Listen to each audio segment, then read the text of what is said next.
Muy buenas tardes para todos quienes se están uniendo esta segunda semana a nuestro curso latinoamericano de epilepsia para toda la comunidad. Esta es la segunda versión de nuestro curso, como les comenté la semana anterior, y está siendo organizado por el Buró Internacional, los capítulos de México y Paraguay. Cuenta con el patrocinio del Comité Latinoamericano del IBE y el capítulo chileno de IBE está colaborando en algunos soportes de la actividad. La primera semana, como pudieron ver quienes ya se unieron la semana anterior, estuvimos revisando el tema de generalidades de las epilepsias y su diagnóstico. Hoy, junto con el enlace para que pudieran acceder a la plataforma, les mandamos el link para que puedan revisar los contenidos en nuestro canal de YouTube y así lo vamos a estar haciendo semana a semana. Y lo que nos toca hoy día presentar es nuestro segundo tema. Hoy nos va a estar acompañando nuestro expositor, el doctor Noel Isaías Plasencia Álvarez, desde México. El doctor Plasencia es neurólogo y neurofisiólogo clínico y actualmente se encuentra y nos acompaña desde el Hospital Centro Médico Nacional 20 de noviembre de México, y él va a estar presentándonos el tema tratamiento y pronóstico de las epilepsias. Los invito a escuchar al doctor y a hacer sus preguntas a través del panel de preguntas que tiene la plataforma para que luego, de terminada la presentación, podamos discutirla con nuestro panelista que nos acompaña desde Paraguay. Bienvenido, doctor.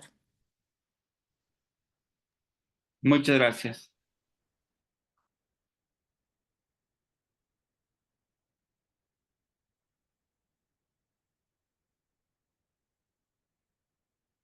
Bien, agradezco mucho la invitación a participar en este curso a todos los organizadores. Simplemente hablaré primero de un poquito y recordar la definición de epilepsia. Hay muchas definiciones.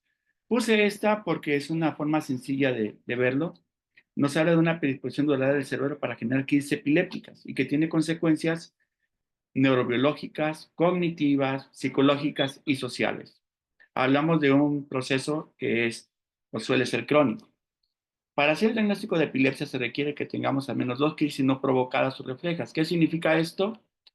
Que no, si yo me golpeo la cabeza y tengo una crisis, en ese momento no significa que tenga epilepsia. Pero si pasado el tiempo, no sé, unos meses, después de golpearme la cabeza, comienzo a tener crisis, probablemente yo desarrollé una epilepsia secundaria a un trauma encefálico. Eso significa que son crisis no reflejas, porque no ocurrió en el momento agudo en que, del golpe, o de que me bajó el azúcar, o que tuve un azúcar muy alta, o me bajó el sodio, y que están separadas por más de 24 horas. Una crisis no provocada o refleja solamente una, pero con una alta posibilidad de recurrencia. ¿Cómo podemos saber eso? Porque el electroencefalograma tiene anormalidades muy francas, o porque en la resonancia magnética hay una lesión estructural que nos indica que es una posibilidad alta de que hay una recurrencia de las crisis.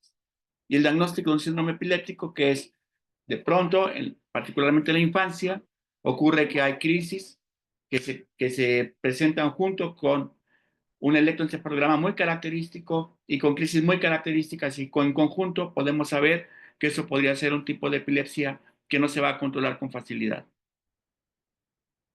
Hay muchas formas de abordar el problema, hay muchos medicamentos, el punto es cuál vamos a usar. La epilepsia requiere un tratamiento siempre, invariablemente. Debemos recordar que el 65 a 70% de los pacientes estará libre de crisis tomando un solo medicamento. Hay un porcentaje que equivale entre el 35 y 30% que, a pesar de tomar bien su tratamiento, no se va a poder controlar. Y esos pacientes también tienen alternativas para poder ser tratados y su problema solucionado. Debemos recordar también que no existe un medicamento que sea ideal como tratamiento de primera línea en todos los pacientes. Los medicamentos son diferentes y pueden ser adecuados al tipo de crisis y al tipo de epilepsia que la persona presenta.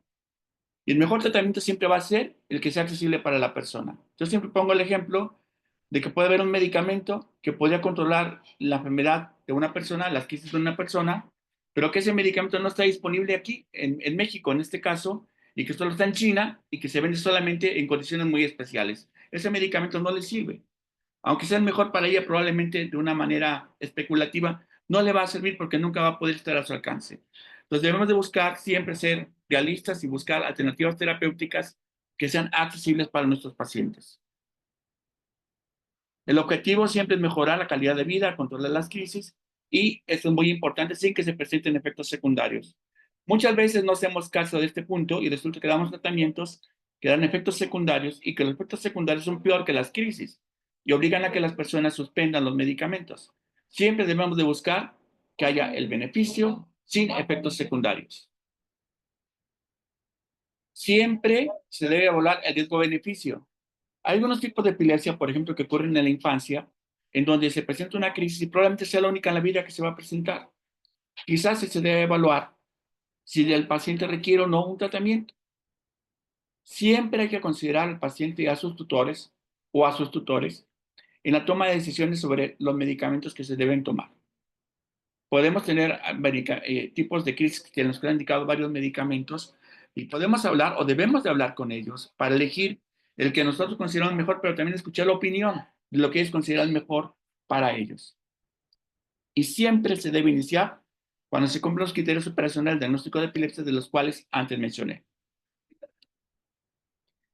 La edad es fundamental. No es igual elegir el tratamiento para un recién nacido, para un niño, que para un adulto mayor. Recordemos que los metabolismos son diferentes. En las personas mayores debe tenerse mucho cuidado con el uso de medicamentos. Siempre se deben usar dosis pequeñas. En los niños, en la edad pediátrica, particularmente se calcula por kilo de peso. Y en los adultos no necesariamente es así. Tenemos dosis como más estandarizadas.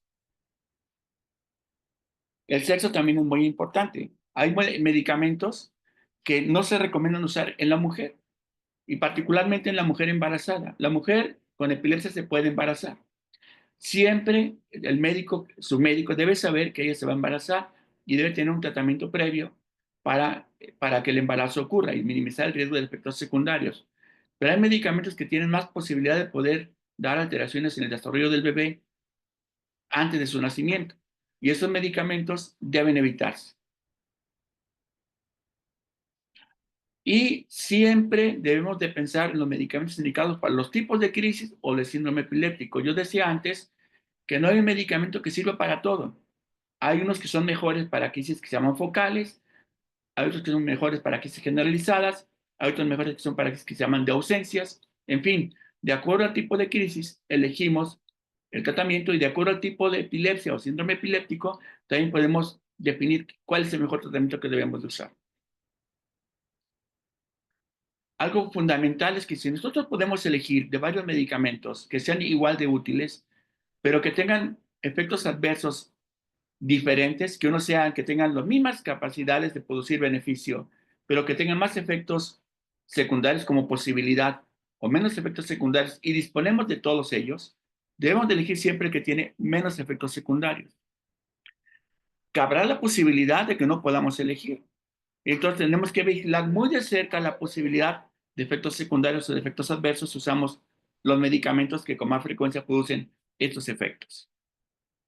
Aquí tenemos el ejemplo de una gingivitis relacionada al uso de ciertos medicamentos y una reacción en la piel que se llama el síndrome Stevens-Johnson, relacionada también con el uso de medicamentos para las crisis epilépticas. Siempre hay que considerar las interacciones farmacológicas. Esto es muy importante en las personas de edad avanzada.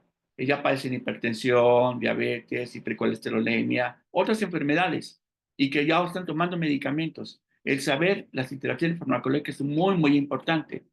De igual manera en la mujer, por ejemplo, que está usando anticonceptivos y que tiene epilepsia. Sabemos que esos medicamentos pueden incrementar la posibilidad de que un medicamento anticrisis disminuya su concentración en la sangre y que de esta manera favorezca la presencia de crisis en esa persona. No hay que usar medicamentos que estén contraindicados en situaciones especiales, nunca. Si una persona tuvo un rash por la motrigina y ese fue grave, no tiene sentido volver a intentarlo porque con mucha posibilidad podría volver a ocurrir. La frecuencia de las dosis también. Sabemos que mientras menos dosis toma una persona en el día, tiene más posibilidad de cumplir con el tratamiento. Es diferente si toma 3 dosis en un día, que tome solamente 2 dosis en un día, o idealmente una dosis en un día. Y esto va a depender del tipo de medicamento que podamos elegir. El costo y la accesibilidad son fundamentales. Yo decía antes que podrá haber un medicamento muy, muy bueno, y aquí aplica también, pero que la familia no puede comprar, porque requiere de gastar gran parte de su ingreso económico para obtener el medicamento, y eso le impediría pagar sus rentas o cubrir otras necesidades básicas que tiene. De tal manera que el saber qué puede adquirir mi paciente o su familia es fundamental, porque de otra manera yo le puedo estar el medicamento, quizá lo use una, 2 veces y después no lo va a poder comprar, y no tiene sentido hacer eso. Siempre iniciar con la dosis más baja posible e incrementar gradualmente hasta lograr el control de las crisis es lo ideal. Y si no hay control o aparecen efectos adversos, el tratamiento debe ajustarse. ¿Qué hacer si no se logra el control? Tenemos un buen medicamento que es el adecuado para el tipo de crisis, es el adecuado para el tipo de epilepsia, la persona lo está tomando bien, no hay razón para que no tuviera un buen control. Bueno, ¿qué está pasando entonces? ¿Qué debemos excluir? Que no tomen todas las dosis, por ejemplo. De plantear el diagnóstico. Hay problemas que se parecen a la epilepsia, pero que no son epilepsia. Hay que considerar esas posibilidades. Cambiar gradualmente a otra monoterapia. Esto es, iniciamos el tratamiento con el mejor medicamento posible para el tipo de crisis, el tipo de epilepsia que la persona tiene. No funcionó. Elegimos un segundo medicamento que se considera como una muy buena alternativa para este tipo de crisis y este tipo de epilepsia. Y lo instalamos de manera gradual. Y si no tiene un control, usando dos medicamentos, ya uno en monoterapia y un segundo en monoterapia, debe ser evaluado por un especialista, por el neurólogo o por un epileptólogo si es posible. Estos medicamentos yo presento aquí como un ejemplo de cómo están indicados. No es la manera, no los elegimos así de fácil. Hay muchos medicamentos que están indicados, por ejemplo, en todos los tipos de crisis, síndromes epilépticos o que se pueden usar. Tenemos que elegir, como dije antes, basándonos en los criterios que mencioné, cuál es el mejor para nuestro paciente en particular. Algunos que son útiles para las crisis focales y que pueden tener o no una alteración con manifestaciones bilaterales con alteración de la conciencia, pero inicio focal. Y tenemos medicamentos que son específicos para los síndromes epilépticos. No voy a hablar de cada uno de ellos, pero sí menciono esto porque no es lo mismo tomar la motrigina que tomar la cosamida. No es lo mismo tomar la cosamida que tomar vigabatrina. Siempre tenemos que considerar el tipo de crisis, el tipo de epilepsia, la posibilidad de que los medicamentos sean adquiridos para entonces indicarlos y tratar de la mejor manera posible a las personas que vienen con nosotros. Cuando tenemos falla para permanecer libre de crisis en el transcurso de un año, después de usar dos medicamentos para las crisis epilépticas, ya sea en monoterapia, uno y uno, o dos en conjunto, entonces hablamos de que hay una farmacoresistencia. Y aquí tenemos que hacer énfasis en otro tipo de tratamientos, porque los medicamentos solamente no van a producir el efecto que nosotros estamos buscando. Y aquí vamos a poner una definición de farmacoresistencia que dice que las crisis epilépticas son tan frecuentes que limitan la habilidad del paciente para vivir plenamente, acorde con su capacidad mental y física, o cuando el tratamiento anticrisis no controla las crisis o sus efectos secundarios son limitantes para el desarrollo normal de la persona. No solamente es el número, es cómo le afectan las crisis, cómo los medicamentos tienen efectos secundarios que podría ser que sean más severos que las crisis mismas. Entonces, cuando esto ocurre, una persona no puede tener una calidad de vida plena, idealmente, o lo mejor posible que se pueda. Entonces, hablamos de la posibilidad de una farmacoresistencia.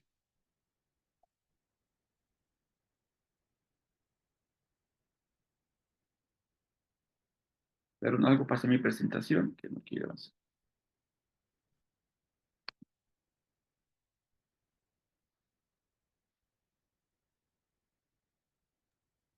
Ok. ¿Cuáles son los factores de riesgo que tenemos para que desarrolle una epilepsia farmacoresistente? Bueno, se ha estudiado mucho y sabemos que cuando una persona le da un primer tratamiento es el medicamento ideal para ella y no tiene un buen control de las crisis, muy probablemente va a tener una farmacoresistencia. Cuando tiene varias crisis antes de iniciar el tratamiento, el número de crisis previos al iniciar el tratamiento también tiene que ver con la posibilidad de farmacoresistencia. Mientras más sean, más posibilidad de farmacoresistencia. Cuando tenemos una epilepsia que tiene una causa, por ejemplo, una persona que tiene una epilepsia secundaria, yo hablé antes de un trauma craneoencefálico con una lesión del cerebro y que puede ser demostrada por resonancia magnética, esa persona tiene más posibilidad de tener farmacoresistencia. Cuando inician las crisis antes del año de edad, la epilepsia antes del año de edad, también tenemos más posibilidad de farmacoresistencia. Las crisis que inician antes del año de edad con frecuencia son mucho más difícil control que las que inician después. Un estado epiléptico previo, presencia de signos neurológicos en la revisión de la persona, si tiene signos como debilidad de una parte del cuerpo, reflejos anormales, eso también habla de una mayor posibilidad de una farmacoresistencia y si hay retraso mental también. Sabemos que no hay diferencia significativa en el control de las crisis usando medicamentos de que llamamos viejitos contra los nuevos. Lo único que sí es diferente son los efectos secundarios. Por esa razón es que no tenemos que esperar a pasar por toda la cantidad de medicamentos existentes para decir que una persona tiene farmacoresistencia y entonces decidir qué otros tratamientos podemos usar. Porque con medicamentos lo más probable es que no tengamos un control como el que buscamos, particularmente mejorando la calidad de vida.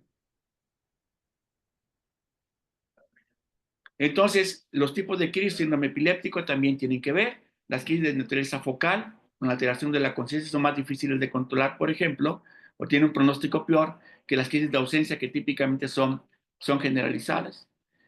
Si hay alteraciones en el electroencefalograma, también, por supuesto, una persona que tiene alteraciones francas en el electroencefalograma, frecuentes, continuas, tiene más riesgo de tener un peor pronóstico.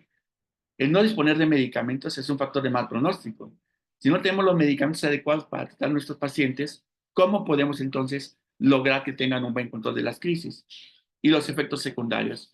Si una persona hace efectos secundarios con facilidad de los medicamentos y ya tuvimos la experiencia de que tuvo con dos medicamentos efectos secundarios o con uno y que probablemente con el otro también los vaya a tener, eso empeora su pronóstico en el control de las crisis. Este es un ejemplo de alteraciones estructurales. Este es un ejemplo de lo que se llama esclerosis mesial temporal, donde está el círculo rojo. Se observa una zona brillante con un círculo en el centro oscuro, que tiene que ver con una estructura que se llama hipocampo. Y esa estructura que también se ve del otro lado, del lado derecho, el círculo que no está marcado, perdón, la zona que no está marcada con el círculo rojo, es la causa más común de la epilepsia focal del lóbulo temporal. Y la epilepsia del lóbulo temporal es la epilepsia más común en el mundo que da farmacoresistencia. Y esta tiene un tratamiento diferente porque si no se controla con medicamentos, no hay que esperar mucho tiempo para indicar un tratamiento mediante cirugía, del cual les mencioné un poquito después. El electroencefalograma, este es un ejemplo. Si ustedes se dan cuenta, en los canales que dicen F4C4 y F8T4, hay una especie de puntas muy picudas, como agujas, que hacen contacto con unas con otras, básicamente.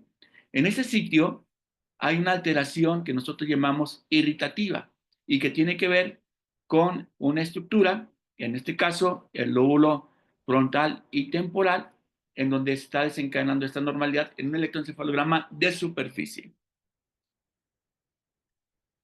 Cuando tenemos entonces la primera consideración de que tenemos una farmacoresistencia, una persona que no se controla con medicamentos, hay dos preguntas que uno se tiene que hacer.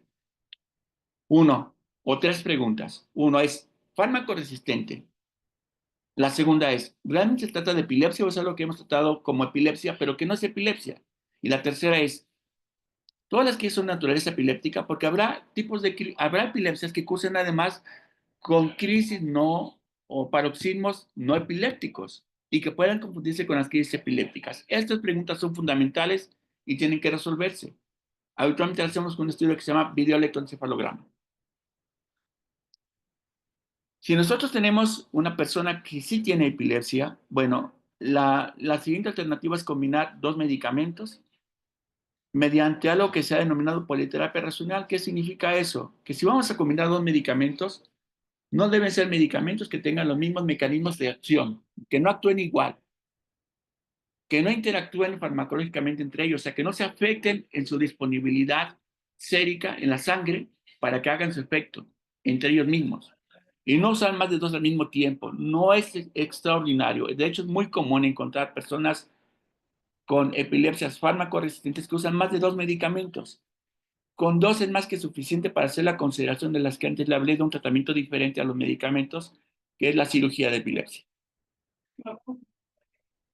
¿Por qué razón deben tratarse estas personas? No solamente por el hecho de tener crisis, sino porque las crisis condicionan fracturas, quemaduras, lesiones dentales, trauma craneoencefálico, hay un incremento en riesgo de muerte súbita, la capacidad cognitiva disminuye, particularmente los procesos de memoria y de atención, hay un incremento en riesgo de trastornos psiquiátricos como depresión y ansiedad, y por supuesto, desafortunadamente por el estigma, una menor posibilidad de tener un empleo y el siempre ser visto como personas con epilepsia que desafortunadamente en esta sociedad, cuando menos en México, aún siguen siendo vistas como una manera muy diferente y como algo que puede ser incluso no natural.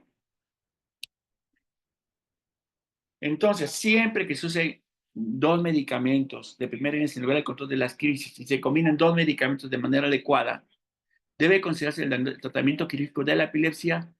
Como máximo deben pasar 2 años de que inició la epilepsia a tomar esta decisión. No más de ese tiempo, es lo que se recomienda. Y las alternativas son las cirugías resectivas, la estimulación cerebral y la dieta cetogénica. Lo que siempre pretendemos hacer es quitar, resecar el foco de la que propicia estas crisis epilépticas o la epilepsia. Y eso lo logramos a través de un estudio muy cuidadoso. No es nada más decir, usted no se controló con dos medicamentos, entonces vamos a hacerle una operación.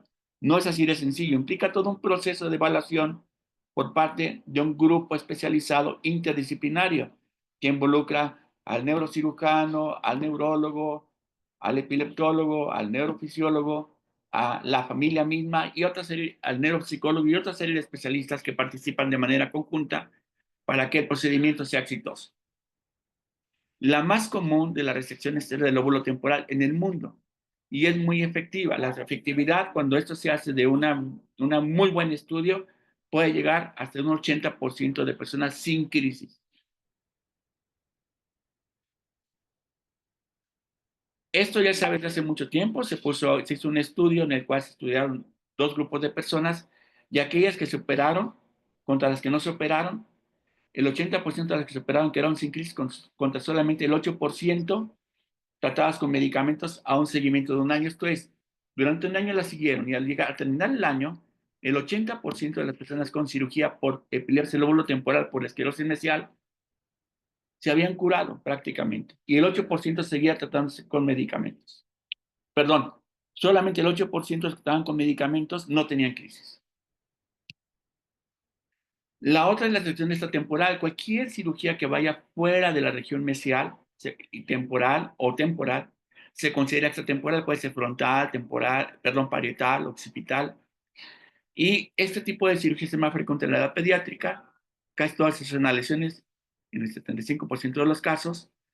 Hay pacientes que no se observa una lesión de la resonancia, no significa que no lo tengan, no se observa. Y entonces hay que hacer estudios especiales, como hacer electroencefalografía o implantación de electrodos subdurales.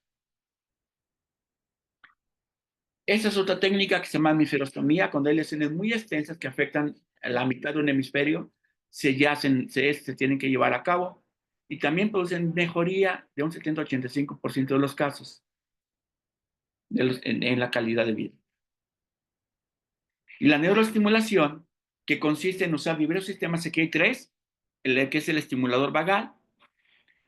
Voy a usar el puntero para mostrárselos.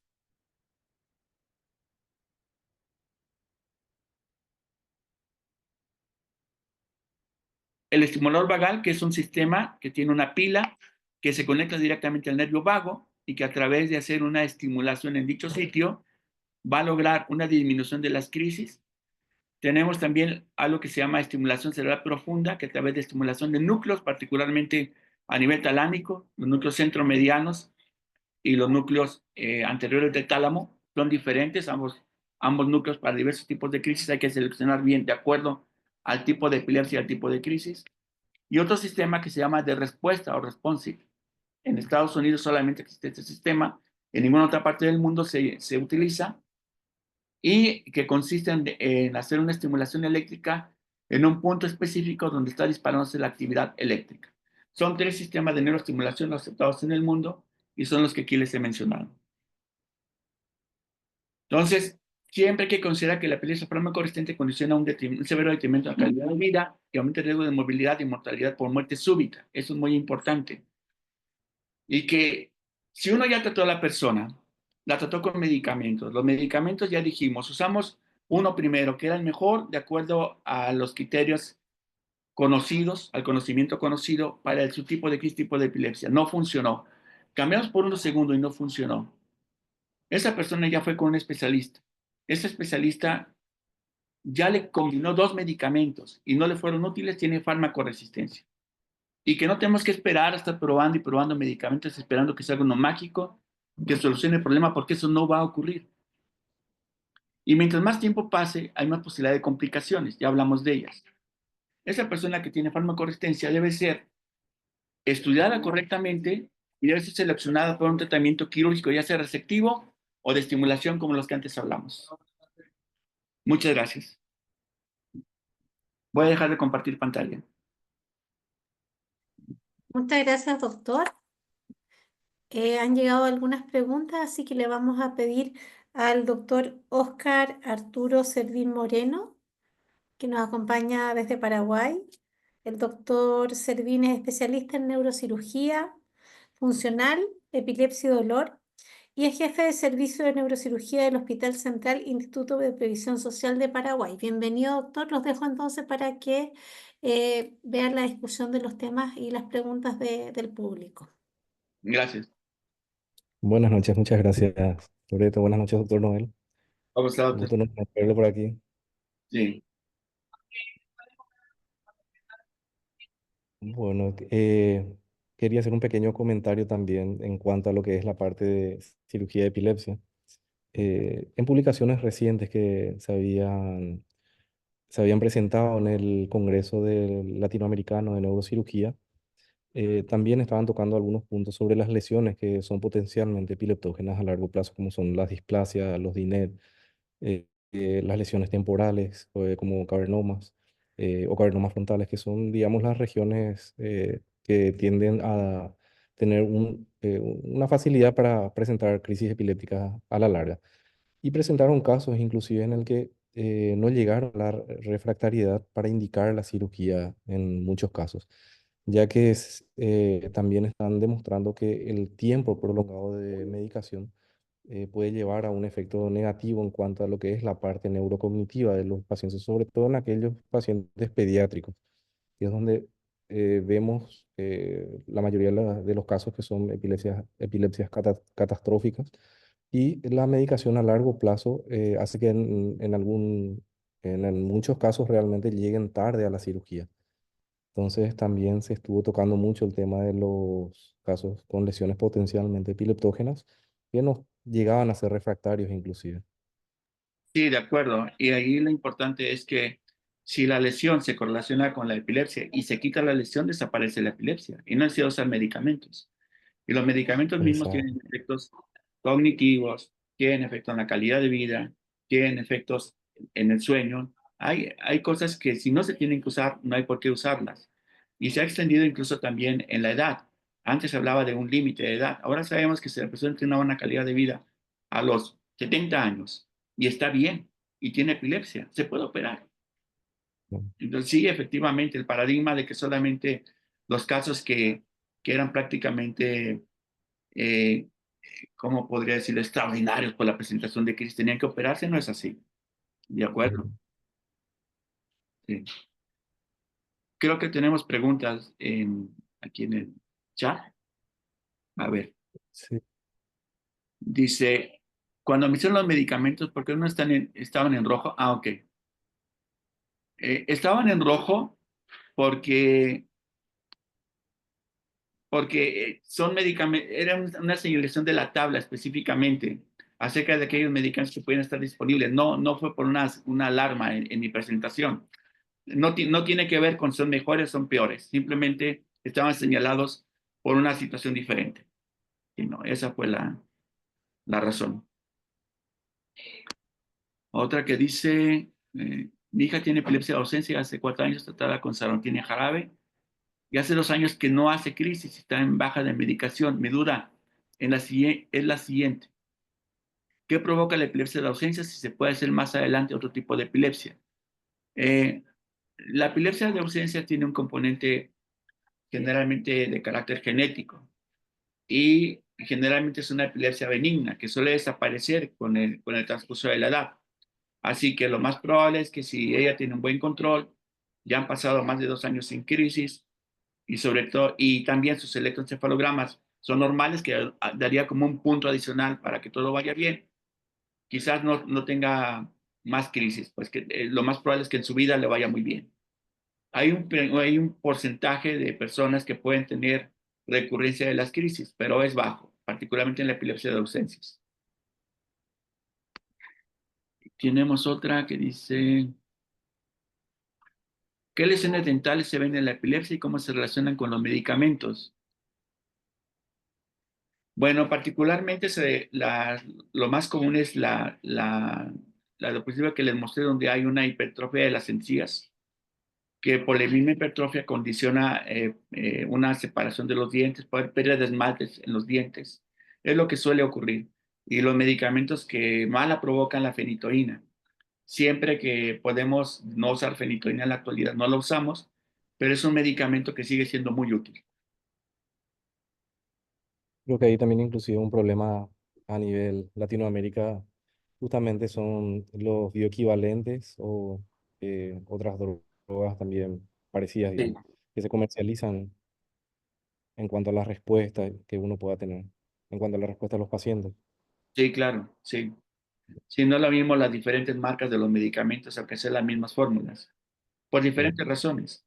Lo ideal es que si una persona se controla con un medicamento, cualquiera que sea, así sea un genérico, intercambiable, si ese le va bien, con ese se siga, que no lo cambie. Tenemos aquí, dice,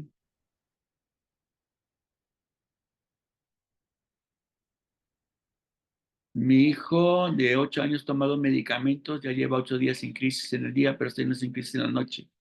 Cuando está durmiendo, ¿qué podemos hacer? Bueno, aquí se tiene que hacer una replantear el tratamiento. Yo hablaba de la farmacoresistencia. Aquí tendrían que hacer ese análisis. Si el niño tiene una farmacoresistencia, tiene muchas crisis, sigue teniendo crisis nocturnas, o mejor dicho, durante el sueño, más que quizás que durante la noche. Y eso nos orienta a ciertas posibilidades, pero tendría que estudiarse, tendría que hacerse una resonancia magnética, buscar zonas de displasia, tendría que abordarse de una forma diferente y sería conveniente entonces hablar con su neurólogo, su neuropediatra al respecto para que lo oriente de mejor manera. Decírselo aquí creo que no sería de mucha ayuda porque no tenemos información real del caso del niño en particular. ¿En qué momento el tratamiento incluye el CBD?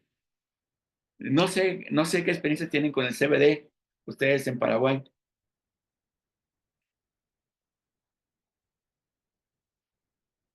¿Sí me escuchó, doctor? ¿Me escucha? No lo escucho. Hola, perdón, Ya, ahí le escucho. ya está, ya, sí. ¿Qué experiencia ustedes tienen con el CBD en Paraguay? Bueno, la verdad que es algo, una terapia un poco nueva realmente aquí. Sí, Lleva unos años apenas, no como en otros países a nivel Latinoamérica que ya bastante tiempo y tiene una casuística bastante amplia también en cuanto a su experiencia, pero la respuesta en general es bastante buena y aceptada por los pacientes. El problema aquí realmente radica sobre todo en las presentaciones de preparados caseros, sí, que también hay eso, creo que hay el mismo problema en otros países, solo que la cultura misma es algo que está muy arraigado, digamos, acá en el paraguayo, por lo que de repente a veces preferimos escuchar inclusive opiniones de o sea, médicos formados de forma un poco clandestina, por decir así, Sí, a escuchar al especialista, por un lado. Por otro lado, también está la parte económica, el costo que conlleva lo que es una droga ya bien formulada, por decirlo así, a la que es preparado casero. Las diferencias de costos muchas veces también a nuestros pacientes les lleva a adquirir este preparado antes que una droga ya comercializada de forma legal. Pero actualmente, bueno, en cuanto a los neurólogos, por lo menos es una droga que está bien aceptada acá para el tratamiento en cuanto a las epilepsias. Tenemos varios pacientes ya que están bien adheridos y se están creando programas también por parte de las farmacéuticas para tratar de que los pacientes adhieran un poco más también al tratamiento y evitar la adquisición del aceite de forma artesanal. sí. Sí, algo muy importante es que el CBD no es un tratamiento de primera línea, no es un tratamiento que nosotros elegimos a la primera. Y segundo, que no necesariamente funciona para todas las personas, porque hubo una especie de, buenas tardes, de boom en el que todo el mundo, más bien las personas decían, yo quiero CBD porque con CBD me voy a controlar. Y resulta que no es así. Hay mucha gente que usa CBD y no funciona. Y hay otras que usan CBD y sí funciona. Particularmente en los síndromes epilépticos en la infancia, en Lennox-Gastaut, en Dravet, funciona el CBD. Pero en otro tipo de epilepsia no va a funcionar. Entonces tampoco es como que el punto mágico que va a solucionar todas las epilepsias que hay en todas partes, ¿no? Y A veces efectivamente, sí, el eso, gran doctor, es problema, de sí, comparación entre los pacientes para adherirse o no al tratamiento. sí, Acaba de citar que algunas personas responden bastante bien justamente y otros no. Pero es de paciente en paciente también se pasan digamos, la experiencia. Entonces algunos rechazan ya el tratamiento. sí, así es. Y el mismo problema existe en México. El CBD es caro, se tiene que importar de Estados Unidos Mm, y la gente usa las fórmulas artesanales que obtienen y que no sabemos exactamente cuánto CBD tienen, cuánto mm. cannabidiol tienen y cuánto tienen de tetrahidrocannabidiol, ¿no? En sus preparaciones. Sí, a ver, vamos a ver qué más nos pregunta. Dice, mi hijo tiene epilepsia secundaria a causa de su hidrocefalia. Sus crisis son muy aisladas, lleva 3 años sin crisis, pero su neurólogo de cabecera te niega a suspender el ácido valproico, el cual está alterando sus exámenes hepáticos. ¿Cuánto tiempo se debe esperar para empezar a retirar el medicamento o por lo menos empezar a bajar frecuencia de dosis? Gracias. Entonces, aquí dice que tiene crisis aisladas, lleva 3 años en crisis y sigue tomando ácido valproico y tiene, según lo que entiendo, alteraciones en las pruebas de función hepática. Pues habría que ver la razón de por qué su neurólogo decidió no bajar la dosis de medicamento o no cambiarlo, porque si hay alteraciones en pruebas de función hepática y tiene 3 años sin crisis, podría estar indicado a lo mejor hacer ya sea una reducción de medicamento o hacer un cambio del mismo en caso de que tenga un riesgo alto de recurrencia. Recordemos que dentro de las causas de recurrencia se encuentran las lesiones estructurales y la hidrocefalia fue por alguna razón y es una lesión estructural. Es posible que al suspenderlo hubiera una recurrencia de las crisis. No necesariamente va a pasar así, pero esa es la importancia que yo decía de hablar con la familia, de poder entablar una comunicación, de poder hablar de los riesgos y los beneficios de hacer cierto procedimiento y de cómo actuar en caso, por ejemplo, de que se bajara la dosis y que tuviera crisis. Entonces se tendría que regresar a un tratamiento. Pero bueno, no, desafortunadamente no podría yo responder con certeza a su pregunta porque no conozco exactamente el caso ni las implicaciones que tiene en el caso del niño, suspender el medicamento. Si tiene 3 años, está indicado hacer una prueba de, de suspensión, sabiendo el riesgo que tiene de recurrencia de las crisis y hablándolo, por supuesto, con su neurólogo. Es lo que yo diría, no sé si tienen alguna otra opinión, doctor. Bueno, Muy bien. eh, Sí, bueno, la siguiente pregunta que habla sobre la epilepsia de origen estructural. Aquí habla de que porque se esperan 2 años para probar fármacos, si eso no deteriora al paciente justamente de lo que habíamos comentado, en el que si son de repente lesiones potencialmente epileptógenas, pues un paciente que ya tiene un diagnóstico de epilepsia estructural, que está catalogado como un paciente dentro de esos parámetros y están planes de manejar con politerapia, es un paciente que ya es candidato a cirugía realmente, si es que se puede demostrar que justamente esta lesión puede traducirse tanto en el electroencefalograma así como en la clínica del paciente en cuanto a sus crisis. Muy bien. Voy a ver otra pregunta.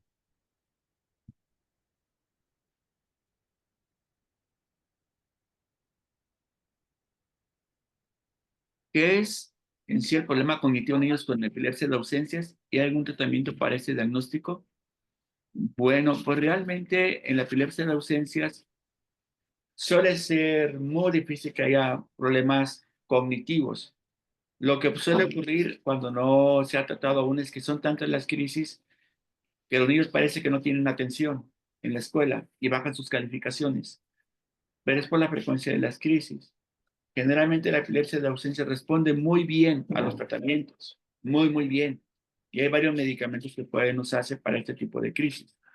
Entonces, el tratamiento creo que debe elegirse de acuerdo a las características, como decía antes, de las crisis, de qué medicamentos están disponibles en el sitio de donde sea esta pregunta, por ejemplo, no lo sé, pero de que hay un tratamiento y de que va a modificar la frecuencia de las crisis, y de que al tener menos crisis va a tener menos alteraciones cognitivas, esto es en la atención particularmente, o en la memoria, porque no pone atención, que sería secundario, se va a controlar y le va a ir muy bien.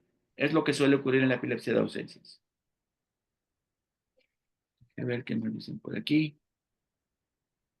Ah, preguntan si la cirugía es para todas las edades. En el caso de epilepsias que requieran cirugía, asumo. Y realmente en nuestra experiencia aquí, digamos, el paciente de menor edad fue sometido a los 11 meses de vida y el de mayor edad a los 50, perdón, a los 67 años de edad. O sea, es nuestro rango que hasta ahora manejamos en base a nuestra casuística, pero sí hay casos como presentaron ya también en los congresos de implantes de VNS en los 2 meses de edad, cirugía Sí, resectiva a los 2, 3 meses. Pero así como dijo el doctor, mientras el paciente se encuentra en condiciones, no haya una comorbilidad importante que va a ser un limitante para el tipo de cirugía al que tiene que ser sometido, cualquier paciente puede llegar a la cirugía de epilepsia. claro.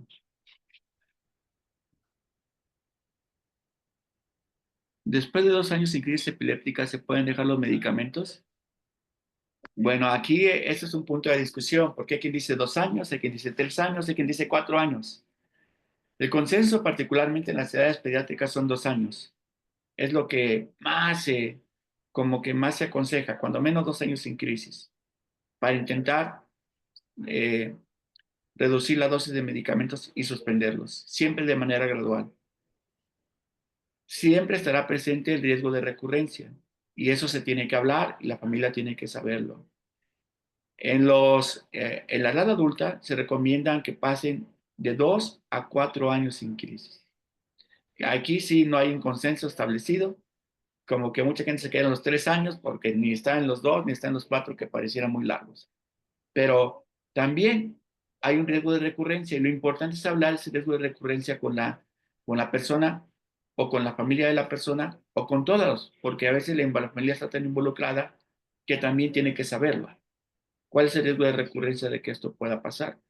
Ese riesgo de recurrencia se va a incrementar si hay alteraciones estructurales, de lo que ya hemos dicho mucho, si hay una deficiencia mental, si hay signos neurológicos que implican que hubo una lesión cerebral, en fin, todo eso tiene que evaluarse, pero podemos decir que en los niños 2 años sería el tiempo recomendado, en los adultos de 2 a 4 años, lo que podría esperarse para hablar acerca de reducir los medicamentos.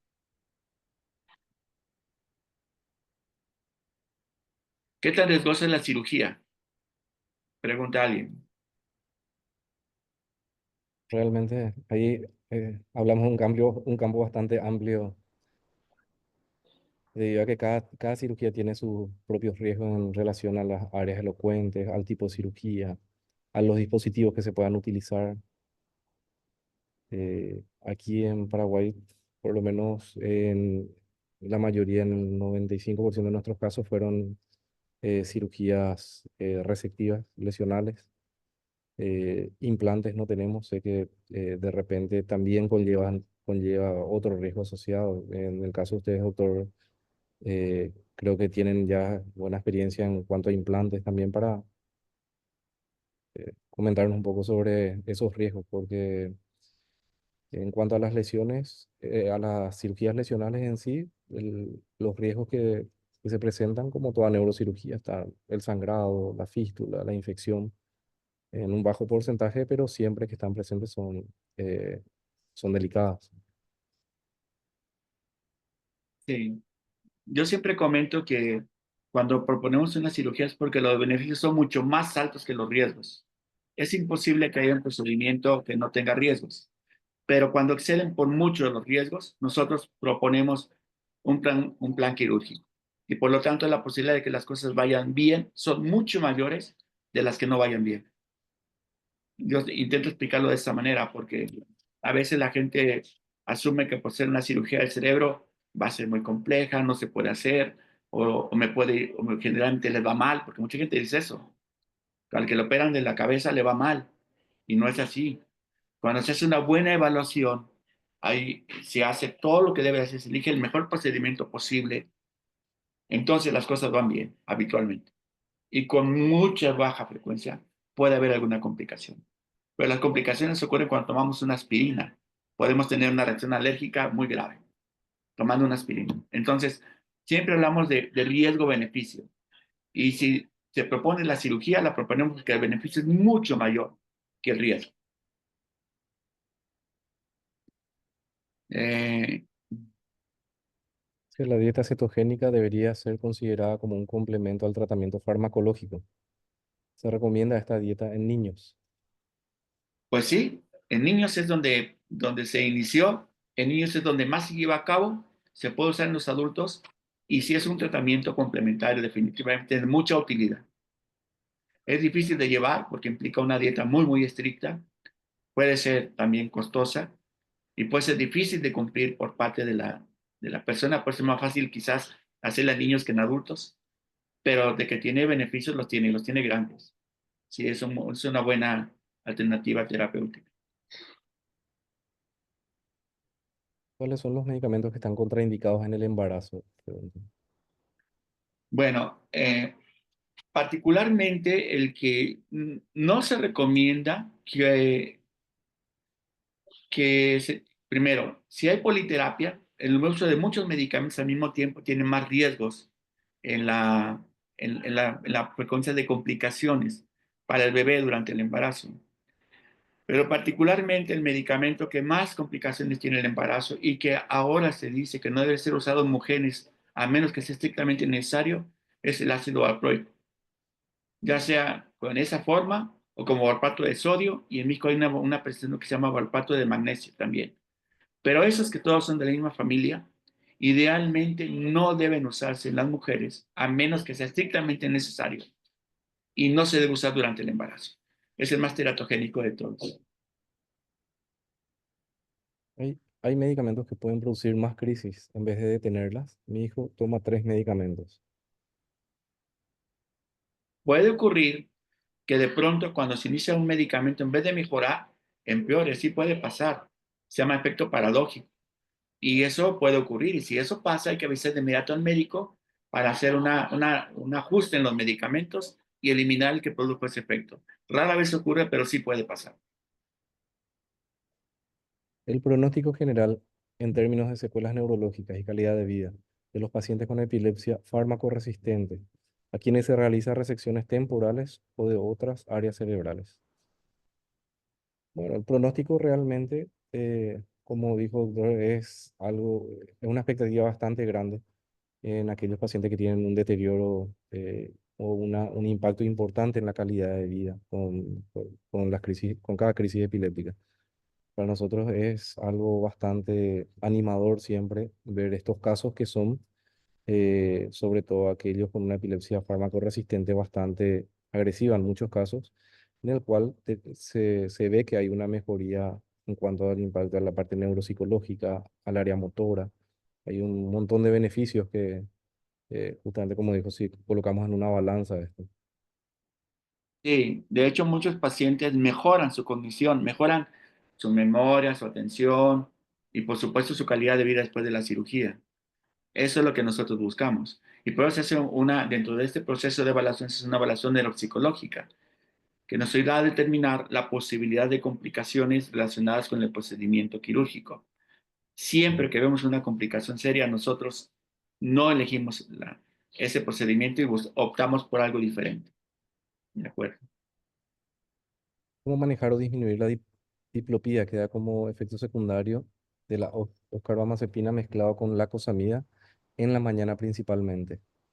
Ah, bueno, hay que hacer un ajuste de dosis porque ahí tenemos dos medicamentos que actúan en canales de sodio y ahorita es diplopia, pero podría haber otros síntomas. Entonces ahí lo que se tiene que hacer, yo decía antes que un principio de la politerapia racional es usar medicamentos con mecanismos de acción diferentes.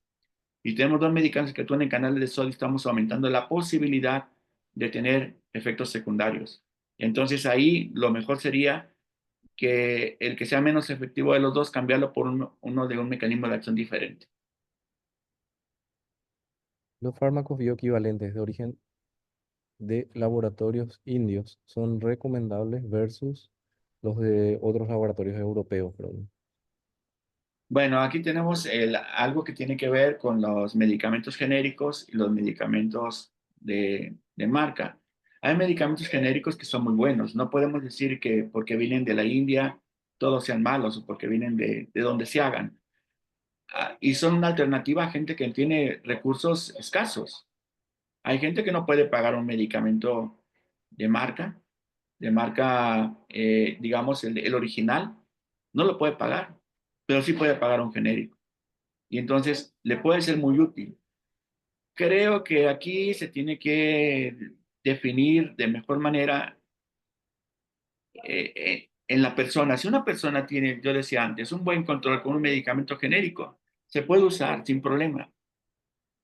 No tiene por qué cambiar a uno de marca. Pero si el de marca es el que le funciona y ha intentado con genéricos no le va bien, pues no tendría por qué estar intentando regresar a genéricos. Otra pregunta sobre medicamentos. ¿El levetiracetam, ácido valproico y clobazam tiene algún efecto psicológico o psiquiátrico si lo ha tomado por mucho tiempo? Estos medicamentos, como la mayoría, pueden tener efectos más bien psicológicos. Yo no diría si psicológicos, más bien yo lo definiría como en el estado de ánimo. Pueden incrementar la depresión, pueden favorecer la ansiedad, pueden, en algunos casos, dar síntomas que llamamos psicóticos, como alucinatorios. No todos, en todos pasa, ni ocurre en todas las personas. Rara vez ocurren. Pero si una persona tiene depresión, por ejemplo, no es muy recomendable darle levetiracetam a una persona con depresión, sobre todo si es una depresión moderada o severa. Entonces, esto sí es necesario hablarlo con el médico y es de cada caso en particular. O sea, no se puede generalizar. Hablamos por personas y cada individuo es diferente. Y con base en esa individualidad, elegir el mejor tratamiento posible, considerando los efectos secundarios. A mi hijo le dijeron que tenía déficit atencional. ¿Cuál medicamento le tengo que dar? ¿El de la epilepsia o el otro? Bueno, No es así de sencillo, tiene que hacer los dos. Si tiene sí, epilepsia, tiene que tratar la epilepsia. Y si tiene déficit de atención, tiene que tratar el déficit de atención. O si sí, tiene que usar los dos, tendrá que usar los dos. sí, justamente es también a veces un problema que tenemos en algunos casos que no siguen al pie de la letra. Creo que las indicaciones debido al miedo, Sí, de la politerapia, justamente. sí, Entonces, limitan o la dosis o el medicamento. sí, así es. El doctor me dijo que no podía trasnochar porque iba a tener convulsiones. Bueno, creo que es un tema relacionado también justamente al estrés que sufre el Sí, cerebro por la falta de sueño, eh, además también de las actividades que uno realiza durante, o sea, las actividades nocturnas que pueden ser sí. actividades de fiesta, eh, o sea, están más relacionadas a las actividades de fiesta, entonces, tanto las luces, la falta de sueño, creo que predispone un poco a aumentar la frecuencia de crisis. Sí, así es. Particularmente a las epilepsias que llaman fotosensibles, son las que con la estimulación luminosa pueden dar crisis con más frecuencia. Eh, yo siempre le digo a las personas que deben hacer una vida normal y eso implica que en ocasiones se van a desvelar, pero ocasiones significa así, ocasiones. La ocasión no significa cada fin de semana, sábados y domingos, porque si me desvelo sábados y domingos y luego además de eso me tomo unas copas, consumo alcohol y me sobreestimulo con luces y sonidos, lo más probable es que tenga un descontrol. Pero cuando nosotros, por una situación especial como Navidad, una celebración, hacemos algo, yo siempre les sugiero dormir cuando menos 8 horas. Por supuesto, no consumir alcohol, eso está. O bebidas energéticas tampoco, que tienen cafeína en grandes cantidades. Pero sí es muy importante delimitar qué significa trasnochar, porque trasnochar ocasional, como lo dijimos ahora, y si duermo 8 horas después de que me desvelé y no consumí alcohol, probablemente no me pase nada. Pero si hago eso de una manera reiterada, cada fin de semana y me aviento 3 días trasnochado, seguro que me va a ir muy mal. Luego de la cirugía de epilepsia se retiran los fármacos.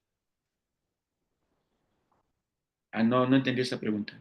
La cirugía. Luego de la cirugía de epilepsia se retiran los fármacos, es la Ah, pregunta. la pregunta es, en la epilepsia del lóbulo, siempre nosotros, yo les digo, no busquen la intención de retirar los fármacos, busquemos la intención de mejorar la calidad de vida, de reducir las crisis, de controlar las crisis. Si en el proceso se logra hacer el retiro de medicamentos, entonces será muy bueno. Esto se puede lograr particularmente en epilepsia del lóbulo temporal, por esclerosis mesial temporal. Es donde se podría tener una mayor posibilidad de suspender los medicamentos y nunca se suspenden inmediatamente después de la cirugía. Se suspenden hasta que alcanzamos un periodo sin crisis de 2 años probablemente, y entonces empezamos a bajar los medicamentos y vemos la respuesta que tienen las personas.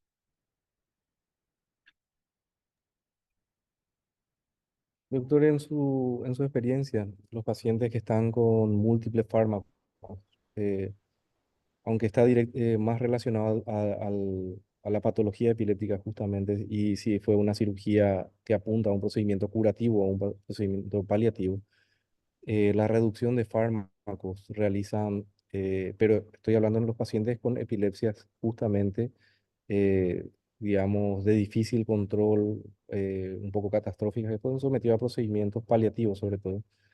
Esa reducción de fármacos, ¿llegan a realizarlo en algún momento o es una adecuación nomás de los fármacos, digamos?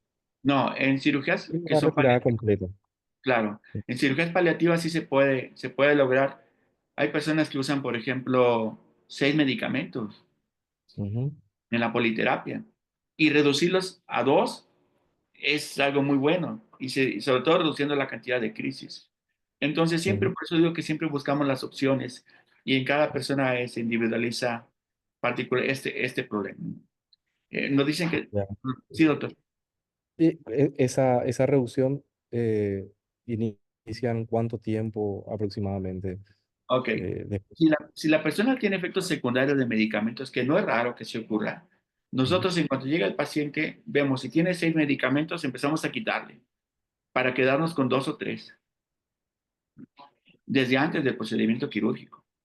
ujú, Porque a veces en el afán de controlar las crisis, le van dando un medicamento y otro, y resulta que las crisis nunca se modificaron, pero sí le dejaron los medicamentos encima.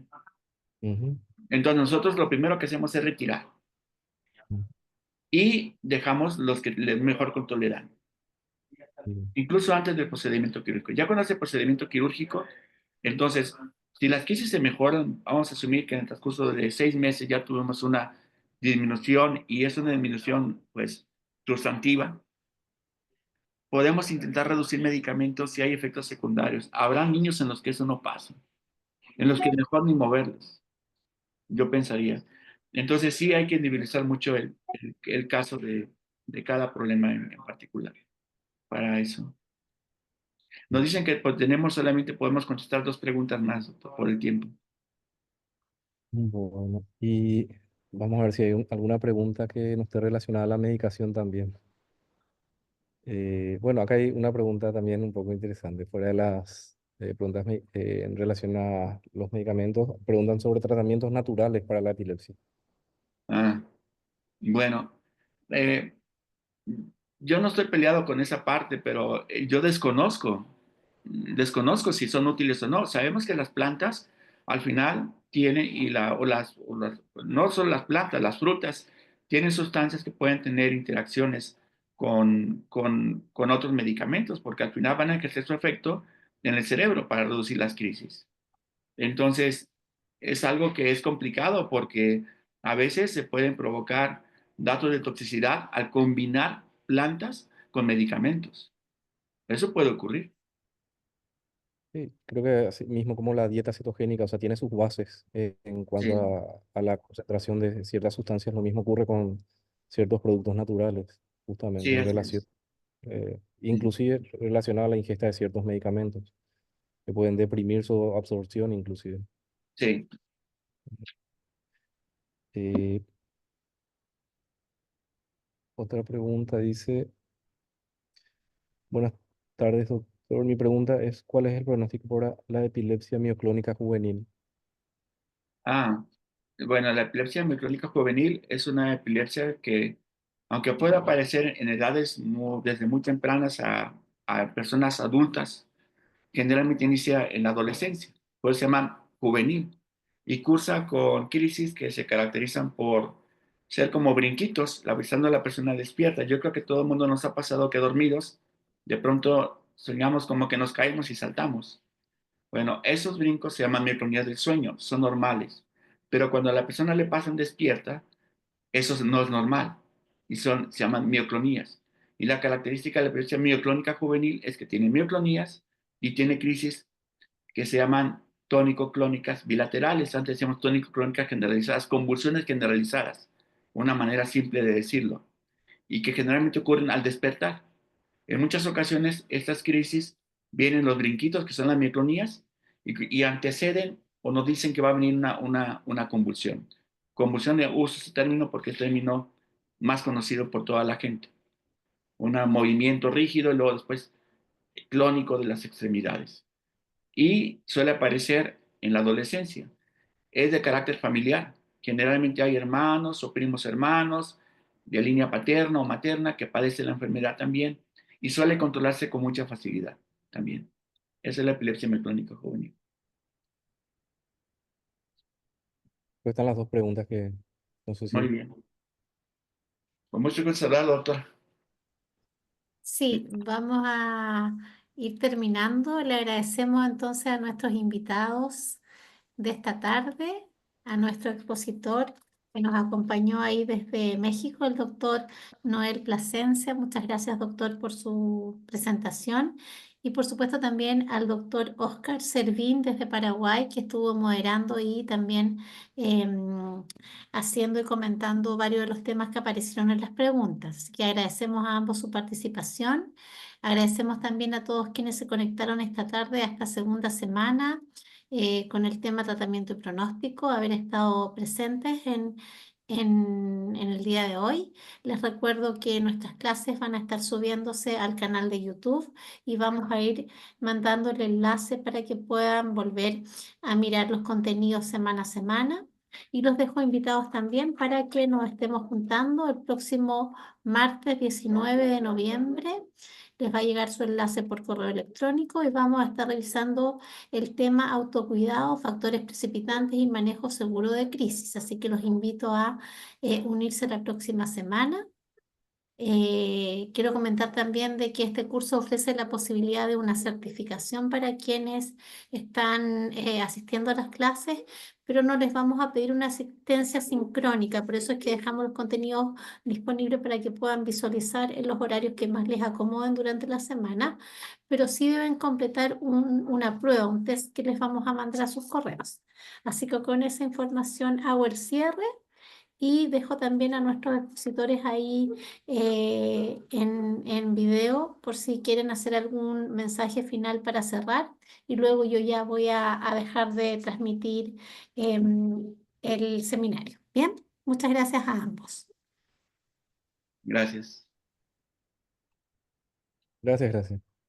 Gracias, doctor, y nos vemos ahora en la próxima sesión, creo. Sí. Bueno, pues muchas gracias a todos por estar aquí y mucho gusto, doctor, en saludarlo. Igualmente. Buenas noches. Buenas Hasta noches. luego. Buenas noches a todos. Ahí cerramos.